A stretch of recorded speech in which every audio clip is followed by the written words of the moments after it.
সূরা আল বাকারা ১৫২ অতএব তোমরা আমাকে স্মরণ করো, আমিও তোমাদের স্মরণ করব। আর আমার প্রতি কৃতজ্ঞ হও, অকৃতজ্ঞ হয়ো না। সূরা আল বাকারা ১৮৬ আর আমার বান্দারা যখন আপনার কাছে আমার সম্পর্কে জিজ্ঞেস করে, তখন বলুন, আমি তো তাদের কাছেই আছি। আমি আহ্বানকারীর ডাকে সাড়া দেই যখন সে আমাকে ডাকে।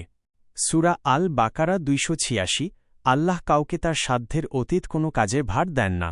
সূরা আল ইমরান ১৩৯ তোমরা হতাশ হয় না এবং দুঃখ করো না, তোমরাই জয়ী হবে যদি তোমরা মুমিন হও। সূরা আন নিসা ৩১ তোমাদের যা নিষেধ করা হয়েছে তার মধ্যে যা কবিরা গুনাহ, তা থেকে যদি তোমরা বেঁচে থাকো তবে আমি তোমাদের ছোটখাটো পাপগুলো ক্ষমা করে দেব এবং তোমাদের সম্মানজনক স্থানে প্রবেশ করাব।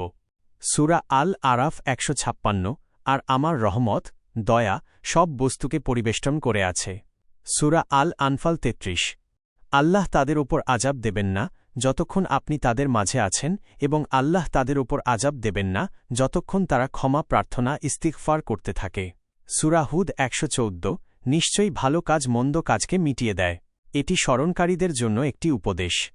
সূরা আর রাদ ২৮ জেনে রেখো, আল্লাহর জিকির বা স্মরণের মাধ্যমেই অন্তর প্রশান্তি পায়। সূরা ইব্রাহিম ৭ যদি তোমরা কৃতজ্ঞতা স্বীকার করো তবে আমি তোমাদের নেয়ামত অবশ্যই বাড়িয়ে দেব। সূরা আন-নূর ২২ তারা যেন ক্ষমা করে এবং মার্জনা করে। তোমরা কি চাও না যে আল্লাহ তোমাদের ক্ষমা করেন? আল্লাহ পরম ক্ষমাশীল, পরম দয়ালু। সূরা আল আনকাবুত ৬৯ যারা আমার পথে চেষ্টা সাধনা করে আমি অবশ্যই তাদের আমার পথ প্রদর্শন করব। নিশ্চয়ই আল্লাহ সৎকর্মশীলদের সঙ্গে আছেন।